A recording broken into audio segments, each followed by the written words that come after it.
Oke.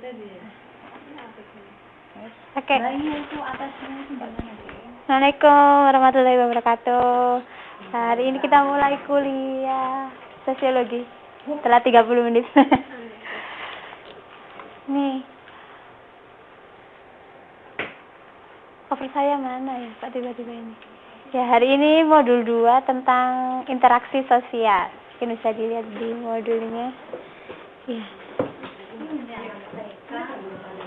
Ada 3 poin yang akan kita pelajari hari ini, yaitu pengertian interaksi sosial, syarat-syarat terjadinya, aturan dalam interaksi sosial.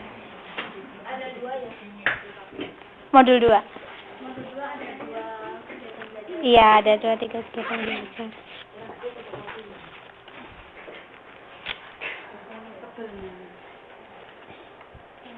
Ini output yang diharapkan setelah mempelajari modul 2.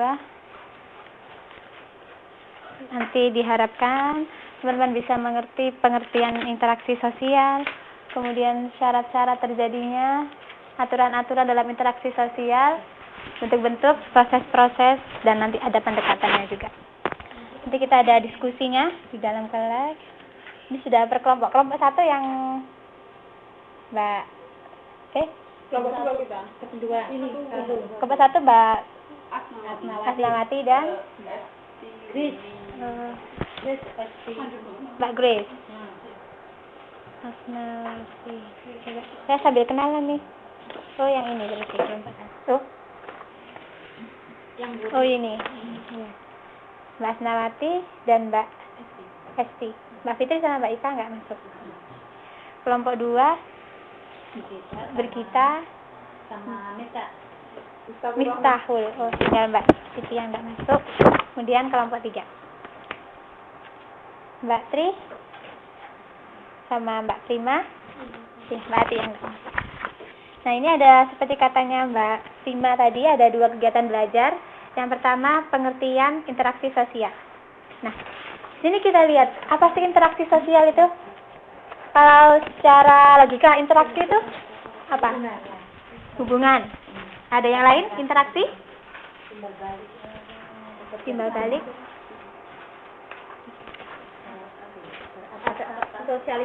Sosialisasi, adaptasi.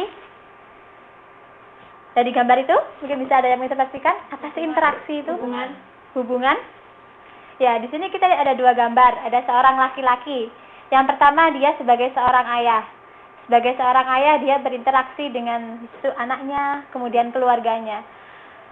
Saat dia berinteraksi dengan anaknya, dengan keluarganya, mungkin dia akan menjadi sosok yang kebapaan, yang baik, panutan. Nah, tapi ternyata dia juga bekerja sebagai polisi. Nah, apa ini? Saat dia bekerja sebagai polisi, maka dia harus menjadi pribadi yang tegas, kemudian yang garang kalau polisi di Indonesia ya. Nah, saat itu dia berinteraksi dengan pekerjaannya. Misalkan dia jadi sipir, jadi dia harus berinteraksi dengan para tahanan, jadi dia harus lebih tegas. Kalau di rumah dia berinteraksi dengan anaknya yang masih bayi, dia harus lemah lembut.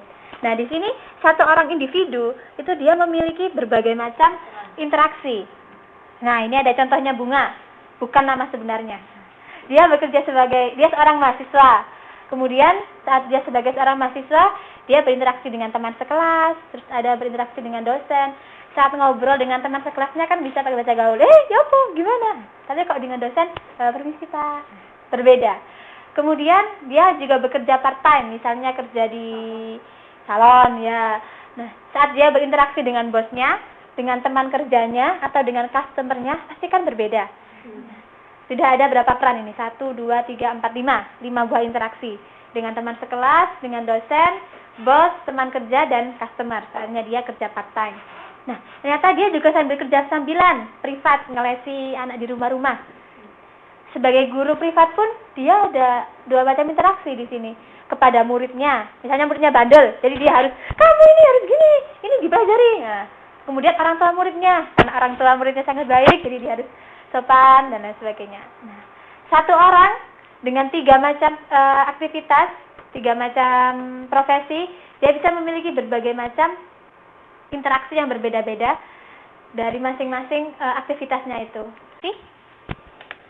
sosial ini ada pengertian saya campur dari buku dan dari sumber yang lain, adalah suatu hubungan antar sesama manusia yang saling mempengaruhi satu sama lain, baik dalam hubungan antar individu dengan individu, saya dengan Mbak lupa deh Mbak Nia. Kemudian kelompok individu dengan kelompok, saya sendiri dengan teman-teman satu kelas mahasiswa. Kemudian kelompok dengan kelompok, misalnya kelompok 1, kelompok 2, dan kelompok 3. Jadi interaksi sosial, betul tadi, hubungan antara sesama manusia, baik individu, kelompok maupun antar kelompok dan kelompok.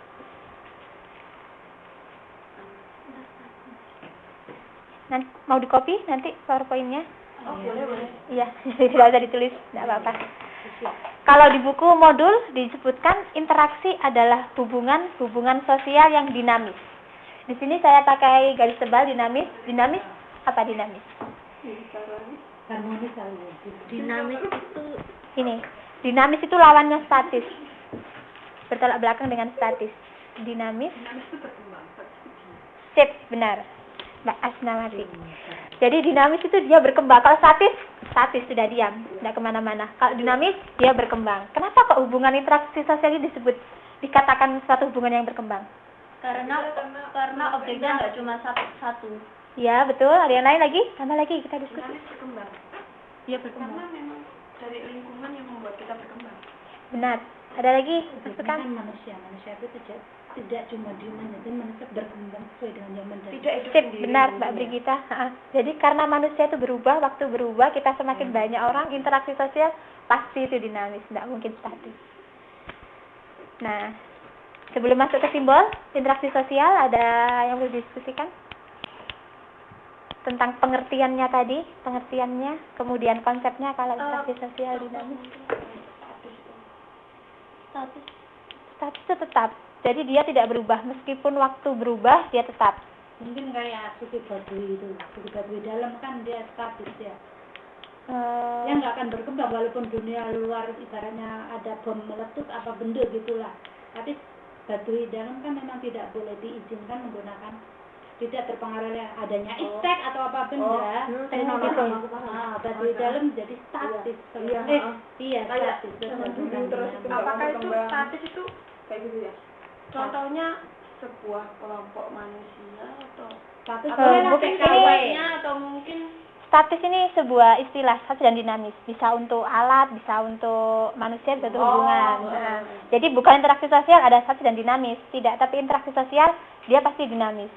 Seperti suku Baduy tadi, benar, dia tidak ada iptek, tidak ada apa, tapi juga suku Baduy itu yang di Banten Serang. Kira-kira dia membangun rumah tetap seperti dulu atau enggak ada perkembangan pakai itu? dia tetap? Dia masih tetap sebagai suku Baduy tanpa iptek. Iya tanpa. Jadi kalau bangun rumah cuma pakai tali bambu itu ya. pakunya itu bambu atau Terus kayu. gini, dia juga tidak mengenal uang, jadi menyebar Barter. makanan jangan kamu punya apa gantian ya dijual-jualan. singkong, aku punya mangga, jadi tukaran. Tuker cuma jadi masih dalam kehidupan yang purba. Primitif. Iya. Jadi terus Orang di primitif. sana juga 40 orang. Jadi khusus 40 orang, nggak boleh melebihi. Jadi seandainya nanti kalau kamu punya anak gitu ya, itu salah satunya harus keluar, entah itu kamu, entah ada siapa, keluar dari kelompok itu, karena itu nggak boleh lebih dari 40 orang gitu. Kalau yang keluar berarti dia Kalau kemana? itu sudah Baduy luar, bukan Baduy dalam. Oh begitu. Iya, jadi bedanya kalau Baduy luar, dia hidup mantan Baduy. suka Mempelajari. suka mengkaji hal-hal yang kayak gitu ya. Cocok nih Bu dengan sosiologi. Terus sudah gitu, kalau Baduy luar itu mereka memang masih suku Baduy, cuman dia udah agak terpengaruh oleh adanya Perkembangan dari suku Baduy dalam. Nah, sudah berarti mengenal uang, suku Baduy dalam akhirnya dia berkembang menjadi suku Baduy itu luar. sudah Di luar. Tapi berarti gitu. Baduy dalam itu tetap ada, tapi jika melebihi kuota yang dinyatakan itu dia harus mau nggak mau keluar. Ke Baduy Dan luar. jadi Baduy yang luar itu bisa lebih terbuka dalam Lebih interaksi. dinamis. Iya. Terus kita juga kalau di dalam, seandainya kita masuk ke sana juga tidak diizinkan membawa benda-benda. Berarti nggak boleh. Tapi kita diizinkan masuk. Boleh, diizinkan kita masuk. Nggak boleh. berarti bajunya itu dari pohon-pohon gitu ya.